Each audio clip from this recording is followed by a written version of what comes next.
Hello everyone, Robert Garza back to you with another malware analysis video.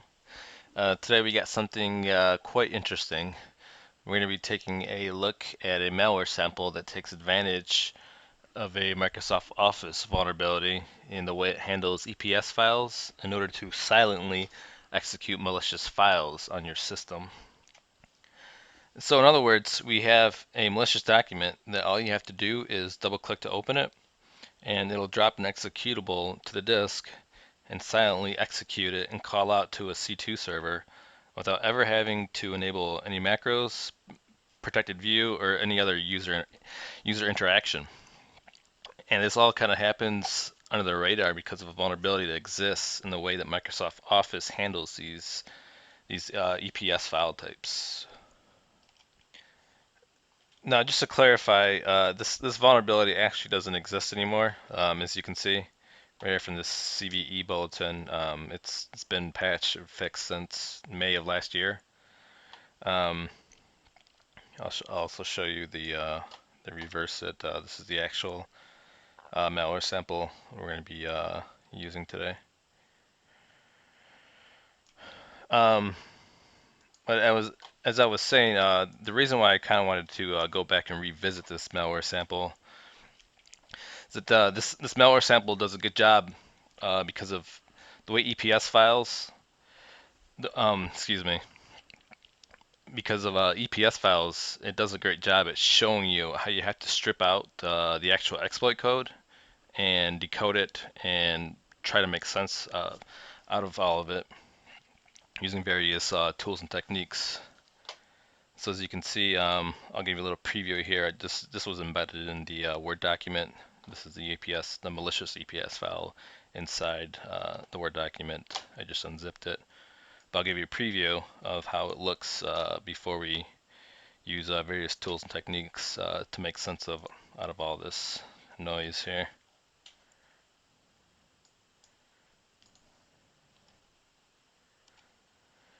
All right, so that's what we're going to do today. We're going to take this EPS file and we're going to strip out the exploit code, decode it, um, analyze the malware.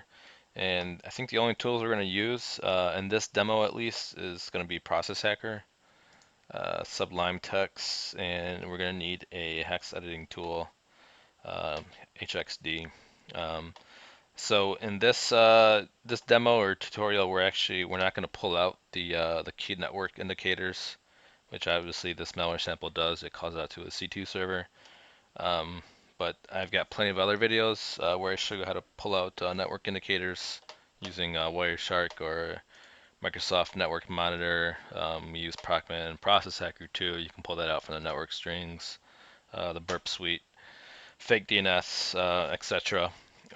Please be sure to check out my other videos where I showcase those tools. So I'm just gonna go ahead and start up Process Hacker. We're gonna kind of check out how the malware behaves and go ahead and execute it. Just for time's sake, I've already unzipped it, so I have it right here. Actually, we gotta do one other thing, otherwise we're gonna get a lot of noise. Let's close that up. I gotta stop the Splunk universal forwarder. That server starts automatically when I turn on this VM. So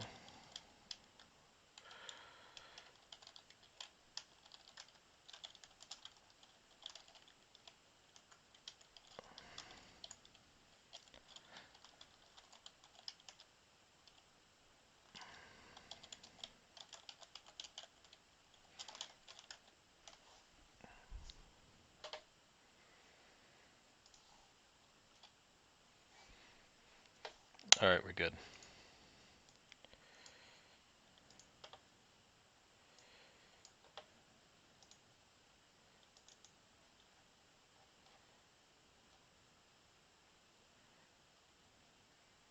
So this is actually the Microsoft Office virtual host. So just ignore that, but you should see the process execute just below that.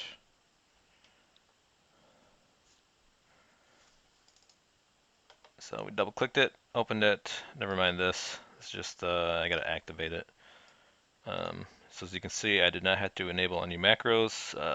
This garbage popped up, and we can go ahead and see what's going on.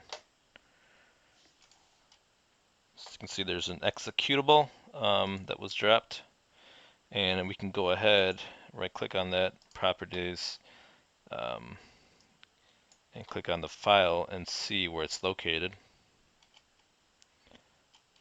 So as you can see here, this process or this executable was written to the startup folder.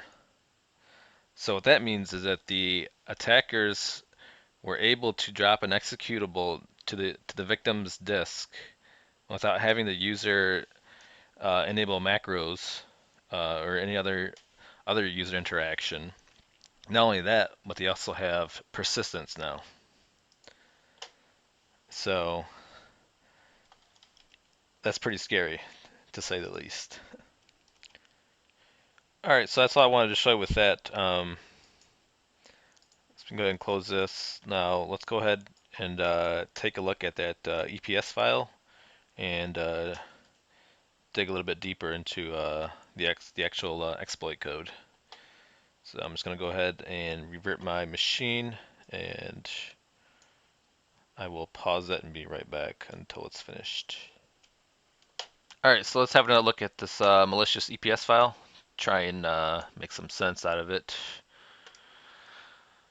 Um, so first of all, we see a whole lot of comments. You can ignore those, everything with the percent signs. We're not interested in that. What we do want are these huge strings right here, these hexadecimal strings. We want to see what's in that. So we see one right here, and then we see a small one up here, right, line 19. And then we see XOR. XOR, so that's actually a scripting operation. It stands for exclusive OR. So what we need to do is put these two hexadecimal strings together. This one, this huge one, and that one. So in order to do that, we can use a script. I actually did find a really good JavaScript that can put this together. So I'll show you what that looks like. So actually what I did was, we have to do is copy this one, this first line, or excuse me, 53. Copy that, and then copy line 19. And we can put it in this JavaScript that I found online on Pastebin. So I don't write in JavaScript. So I would give credit to the person who wrote this this script. It puts two XOR strings together. But he or she posted it on Pastebin as a guest, so I can't give him or her credit for this. So this is what it looks like. So you see in line 1 that first string, and then line 3 that small string. So we're going to go ahead and run this, and we can do it right out of my terminal window. So I actually have Node.js installed. Where is it? Node.js. So let's go ahead and do that, and see if we can make some sense out of this exploit code. Decipher this. So let's go ahead and we got to go to that directory. XOR. Okay.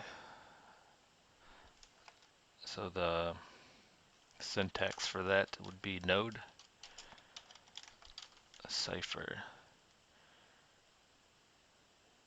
And then we can go ahead and run that in here, and we're just going to get a huge blob of data that we need to throw in our hex editor tool, HXD. So let's go ahead and output that to a text file. Cipher, and we'll just call it cipher1.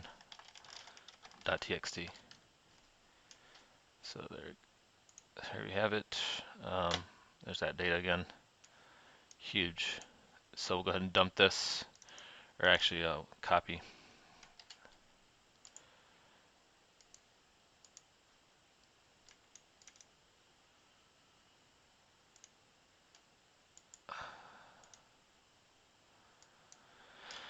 Okay, so we have that.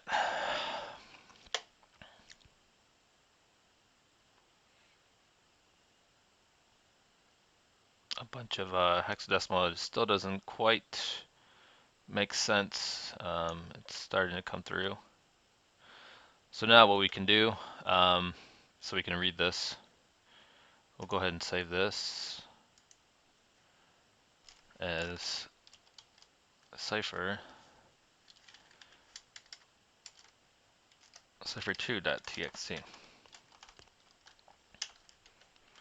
and we should be able to read this a little better. Let's go ahead and I think it'll be easier if we put it in Sublime rather than Notepad. So there we have it. Finally, we have that string, this text that makes sense, and we can find some key malicious indicators in here. So I just went ahead and I changed the view so I can make it a little bit easier to read when I start highlighting this. But this is exactly what we're looking for. So there's some key malicious indicators. If we start going through this, I'll start highlighting some of these items. So right off the bat, we see kernel 32 right there. We see get proc address.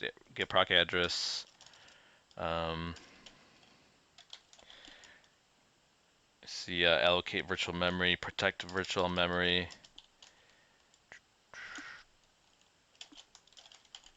Get current process.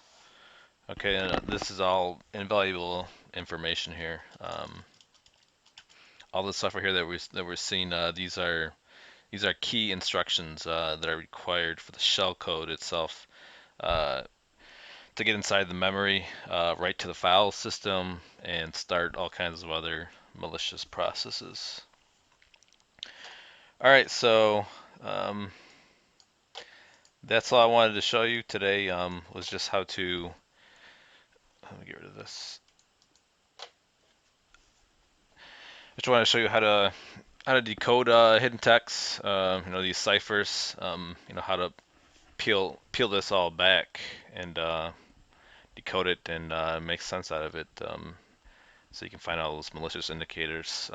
As I said before, if you want to see how to collect the malicious network indicators, I've got plenty of other videos that you can check out where I go through some various tools on how to do that. And of course, we'll go ahead and wrap this up with some lessons learned. In case you've had your users get compromised by this vulnerability, or some ways on how to protect your environment. Although this particular vulnerability has already been fixed by Microsoft a long time ago, but you never know. I mean, the hackers, they're always coming up with new hashes or new variants of this type of malware. So I guess the first thing, of course, is phishing awareness. That's very important in your organization. Ongoing training and macros. It's very important not to have macros enabled by default. Always have your Microsoft Office apps open in some open in protected mode. And patch. As soon as Microsoft rolls out those updates, install them, roll out those patches across the org. And I think that's it. Phishing awareness, protected view mode, disable macros, and patch. All right, so that's it. I hope you guys enjoy the video. Stay tuned for more great stuff. Thanks for watching.